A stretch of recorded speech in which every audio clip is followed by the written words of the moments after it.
You think a janitor can fix this?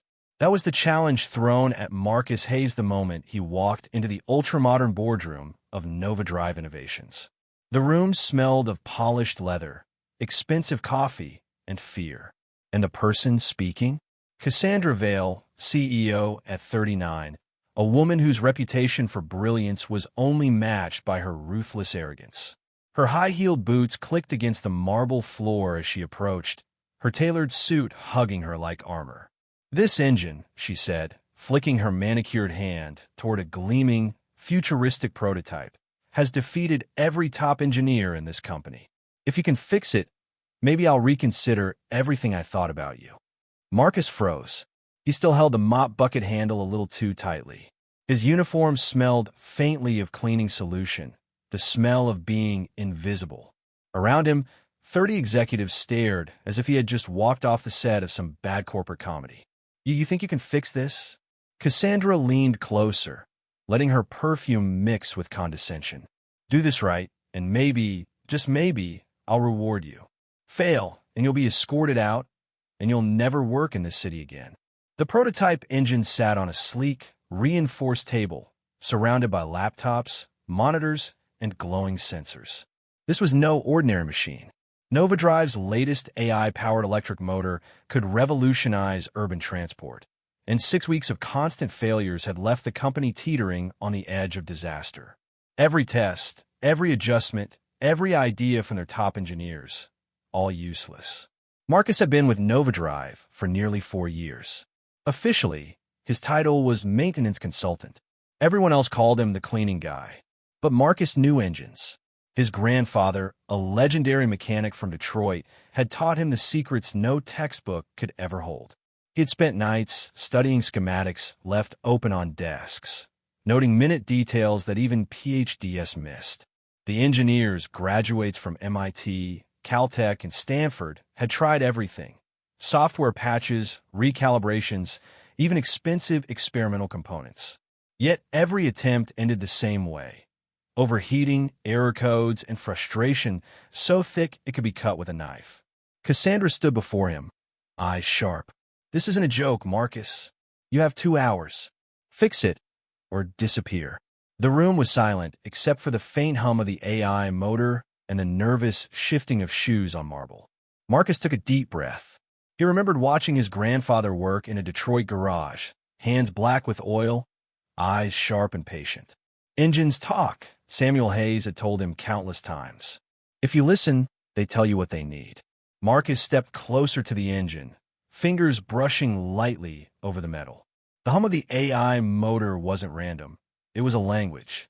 Each vibration, each subtle whine, it was communicating its struggle. For Marcus, it was almost musical.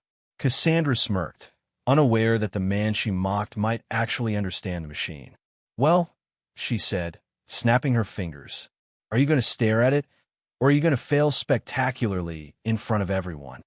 He ignored her. He pulled up the technical schematics, studying the AI module.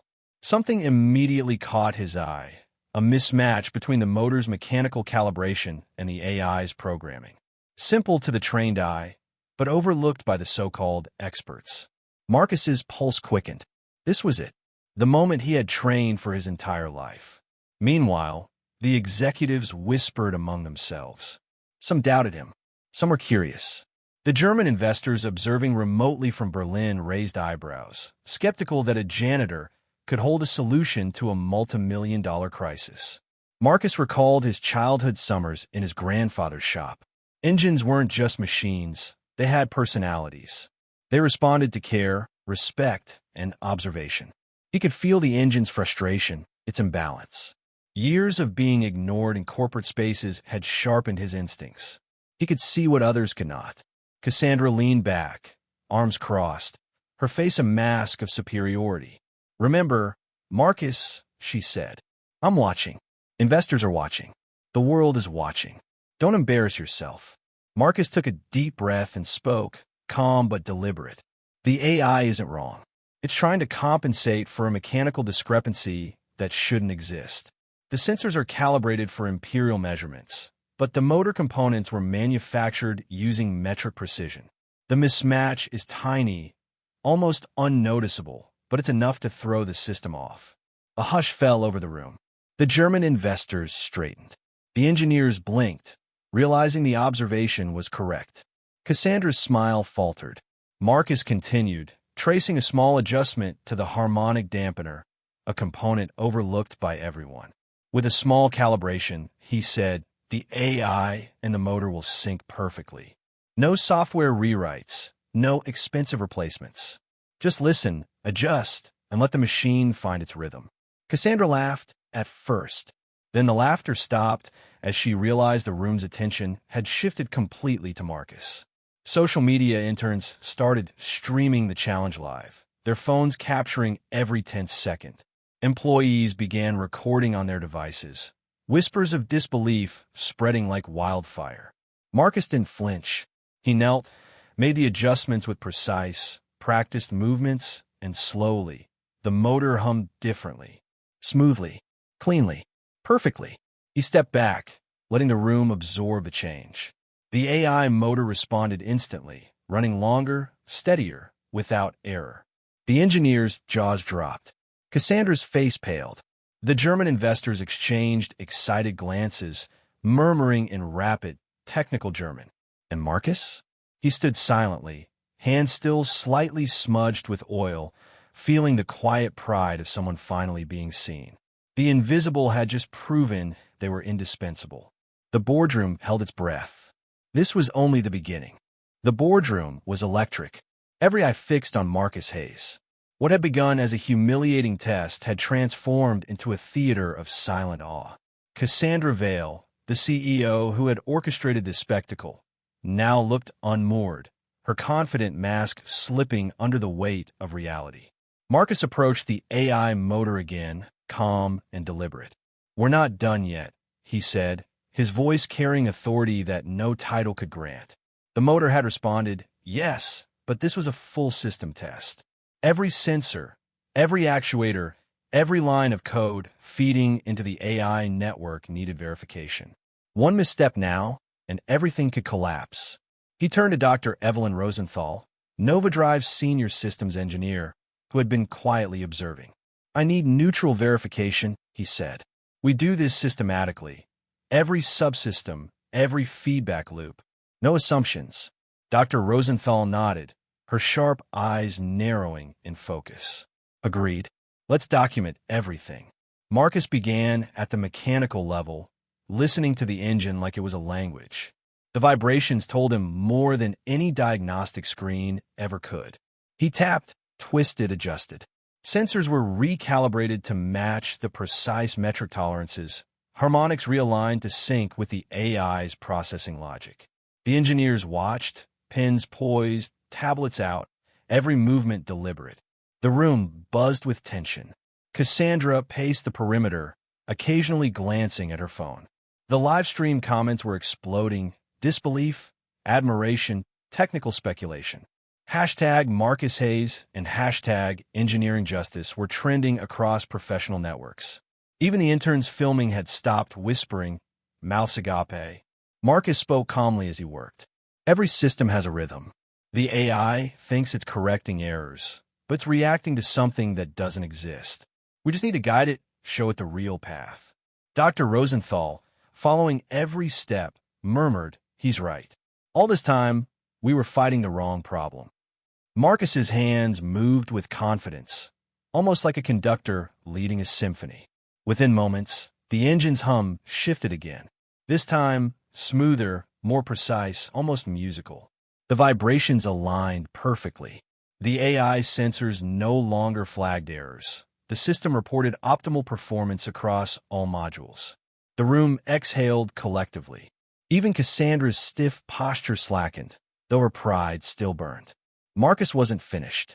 "Now we test integration with the vehicle systems," he said. Through the floor-to-ceiling windows, employees could see NovaDrive's autonomous test van. It had been dead for weeks, unable to respond because of the misaligned engine. He activated the systems. One by one, dashboard lights illuminated, sensors activated, cameras focused. The AI brain of the vehicle came online with a smooth, silent efficiency. Employees pressed closer to the glass, phones recording, whispers growing into audible gasps. Marcus guided the vehicle through basic maneuvers: start, reverse, navigate around obstacles, parallel park. Each motion precise, confident, without a single error. The room erupted in quiet applause that quickly turned into stunned chatter. Even the German investors, sitting in black leather chairs like statues of precision, leaned forward in fascination. Klaus Müller, head of the delegation, murmured to his assistant, This is beyond what we expected. He has not only solved a mechanical problem, he has bridged cultures of engineering itself." Marcus turned back to the boardroom. The engine is stable. The systems are fully integrated. AI and mechanics are harmonized. This is what optimal design looks like when expertise meets intuition. Cassandra, finally breaking the silence, forced herself to speak. "Well, it's running. Congratulations." Her voice lacked conviction, almost like she was apologizing to the air itself. But Marcus didn't respond to her. He walked toward Dr. Rosenthal. "We need to implement checks to ensure no system miscommunication happens again. Engineers from every team should understand this process. It's not about me. It's about the system functioning properly." Dr. Rosenthal nodded, admiration in her eyes. "Absolutely. This level of insight, it's rare. You've set a standard." The engineers who had doubted him earlier approached cautiously, nodding, asking questions, taking notes. Even Marcus's critics were forced to recognize his skill. They could see it, hear it, measure it. Undeniable proof that talent can emerge from unexpected places. Cassandra's phone vibrated with notifications. The live stream had reached over 50,000 viewers. Comments flooded in: admiration, surprise, admiration tinged with envy. Some viewers, unaware of corporate politics, called it one of the most incredible engineering saves in modern tech history. Marcus quietly adjusted the final settings on the engine. The hum was perfect, the vehicle's systems fully responsive. He stepped back, letting the silence speak for itself. The boardroom, once a stage for intimidation, had been transformed into a cathedral of competence. The invisible engineer had become the centerpiece, proving that observation, patience, and understanding, not titles or arrogance, determine success. Dr. Rosenthal addressed the room, her voice clear and authoritative. "What we've just witnessed is extraordinary. The process Marcus used to identify and correct these issues will now be the standard operating protocol. This is engineering leadership in its purest form." Cassandra, standing near the windows, finally lowered her head, acknowledging the outcome without words. The room remained tense, not because of failure, but because justice had quietly been served. Marcus looked out the windows, watching employees and investors alike witnessing what had just unfolded. A lesson in humility, expertise, and quiet perseverance. And in that moment, he understood this wasn't just about fixing an engine. It was about proving that true talent will always find a way to be recognized, no matter how invisible it seems. The camera crews stopped recording, but the memory of that moment, the engine's hum, the AI's harmony, and the transformation of disbelief into respect, would linger in every mind present for years to come. And Marcus Hayes? He was just getting started. The boardroom had gone silent, the echoes of the engine's perfect hum still hanging in the air like a victorious note. Marcus Hayes stepped back, letting the reality of what he'd just accomplished settle over the crowd. Every screen, every smartphone, every camera had captured it. A maintenance worker turned engineering hero. Dr. Evelyn Rosenthal adjusted her glasses, flipping through her notes. "This isn't just a repair," she said. "It's a demonstration of intuitive engineering, the kind you can't teach in classrooms. It's about listening, understanding, and acting with precision." The German investors exchanged looks that needed no translation. Klaus Müller leaned back, finally allowing a rare smile. "We have seen American ingenuity," he said slowly, his voice measured, "and it is extraordinary." Cassandra Vale, once the orchestrator of humiliation, now looked like she'd been unmasked in front of the world. Her confident posture had crumbled. The livestream comments didn't hold back, Thousands of viewers, engineers and professionals alike, were praising Marcus, analyzing his technique, and questioning her judgment. Marcus didn't glance at her. Instead, he focused on the young engineers around him, some shaking their heads in disbelief, others scribbling notes frantically. "What matters," he said, his voice steady, "is that systems work, that people work together, and that no idea is dismissed simply because it comes from an unexpected source." One of the MIT-trained engineers, a tall man with a skeptical expression, approached cautiously. We underestimated the harmonic resonance issue. How did you catch it so quickly?" Marcus smiled faintly. "I listened, not just to the diagnostic data, not just to the AI outputs. I listened to the machine itself. Engines communicate in ways that software can't always interpret. You have to hear it, feel it." Dr. Rosenthal nodded approvingly. "Exactly. And that's why you succeeded where 67 engineers failed. Understanding mechanics isn't only about education. It's about respect for the system and the knowledge it shares when you pay attention." Meanwhile, Cassandra's phone buzzed again. The live stream had surpassed 100,000 viewers. The hashtags #MarcusHayes and #EngineeringJustice were trending worldwide. Comments ranged from admiration to outrage at corporate arrogance. Marcus, aware of the spectacle, finally turned toward her. His gaze was calm, measured, a stark contrast to the chaos around. "Cassandra," he said quietly, but the microphone picked it up, "engineering isn't about ego, it's about solutions. And sometimes, the person who appears invisible is the one who sees the clearest." The boardroom felt the weight of that statement. Cassandra swallowed, a rare humility in her eyes, though she wouldn't say it aloud. Klaus Mueller stood. "Gentlemen, ladies, we are revising our investment plans immediately," he said. "Marcus Hayes will lead our European engine development program. His methodology will be integrated into every project. We need this level of insight at every level of operations." Gasps and murmurs spread through the room. A janitor, now a senior engineer, would shape the future of their multinational initiative. Dr. Rosenthal smiled at Marcus. "You've changed more than this engine today. You've changed perceptions. You've changed policies. You've changed what people believe is possible." And then came the first tangible reward. An email notification pinged on Marcus's tablet. It was from corporate HR.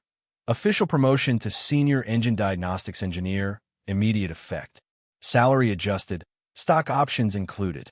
Responsibility and recognition, long overdue, were now his. The engineers who had doubted him approached, apologetic, eager to collaborate. Marcus greeted them with the same calm that had guided every mechanical adjustment. "Learn from this.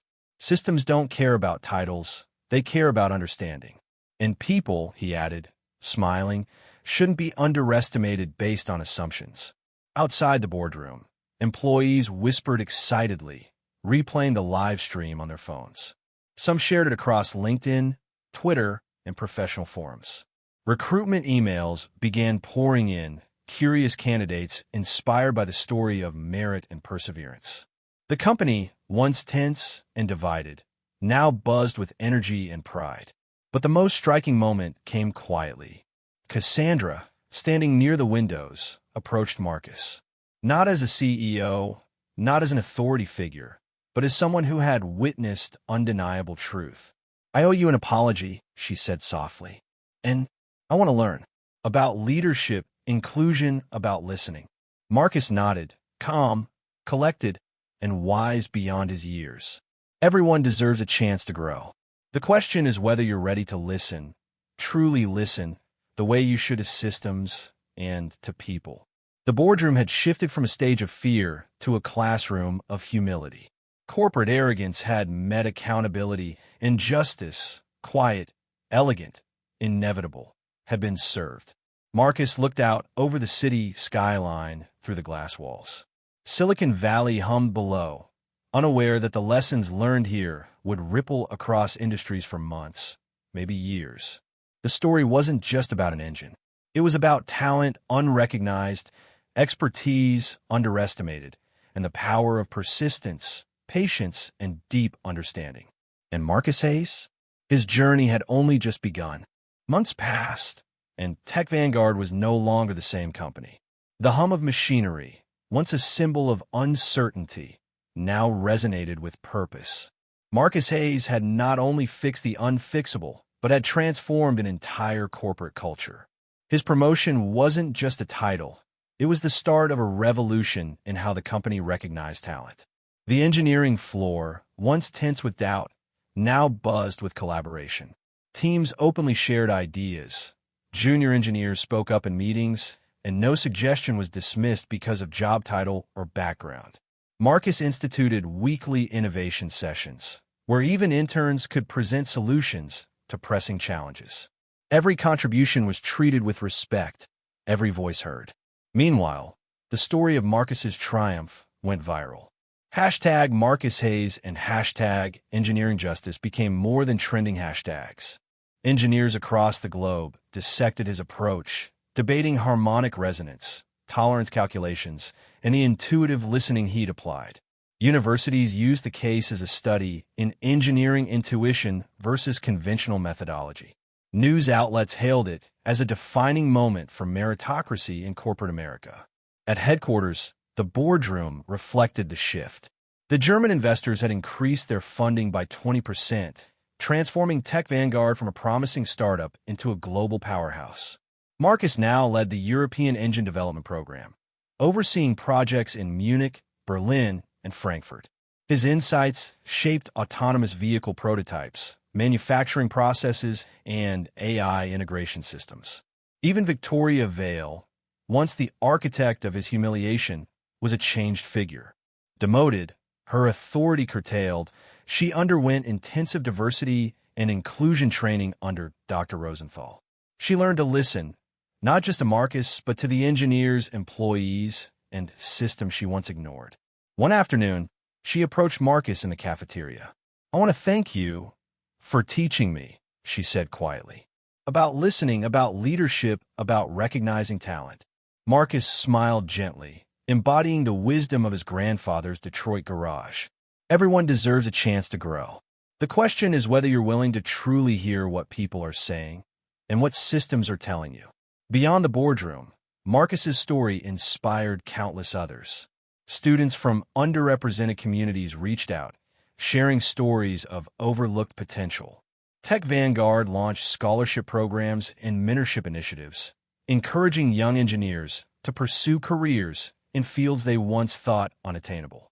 Marcus personally mentored these students, passing on not just technical knowledge, but the philosophy that had guided him since childhood: listen, observe, and act with precision. 1 year later, Marcus walked through Tech Vanguard's expanded European facility. Autonomous delivery trucks lined the floor, their engines humming with perfect harmonic resonance. Each vehicle represented the culmination of Marcus's vision: American ingenuity, German engineering precision, and Detroit-born intuition working in harmony. His apartment walls told a story as well. His community college diploma now shared space with patents, awards, and photographs with industry leaders, a visual testament to perseverance, skill, and recognition. Yet Marcus remained humble. He often returned to the memory of his grandfather's garage, the lessons learned under the hood of a Mustang echoing in every decision he made. And though his career had soared, Marcus never forgot the core principle: true expertise isn't measured by titles, degrees, or salary. It's measured by the dedication to understand the problem at its deepest level and the courage to act on that understanding. The world had witnessed a janitor turned senior engineer, an overlooked talent rising to global recognition. The viral live stream, the hashtags, the trending discussions, all had amplified one simple truth: opportunity combined with skill, perseverance, and respect for systems could defy every expectation. As Marcus looked over the bustling workshop, he knew this was only the beginning. New challenges would come, more complex than ever, but he was ready. Because Marcus Hayes had learned the ultimate lesson: listen first, act second, and the world will follow the solutions you create. And so, from the chaos of corporate arrogance to the harmony of engineering brilliance, one man's journey became a blueprint for innovation, justice, and the untapped potential hiding in plain sight. Months had passed since the legendary engine challenge, but Marcus Hayes' story was far from over. Tech Vanguard had become a symbol of what happens when hidden talent is recognized, nurtured, and trusted. The company thrived, its autonomous vehicle program expanding across continents, powered by the harmonic perfection Marcus had discovered. Marcus walked through the newly expanded European facility, observing engineers from Munich, Berlin, and Frankfurt working in perfect synchrony. Each truck rolling off the production line carried his philosophy: precision, intuition, and respect for the machine. He paused at one workstation, watching a young engineer calibrate an engine, the same way he had learned from his grandfather. A smile tugged at his lips. The cycle of mentorship had begun. Back in Silicon Valley, Tech Vanguard's headquarters buzzed with a new culture. Employees weren't afraid to speak up. Innovation sessions sparked ideas from unexpected voices.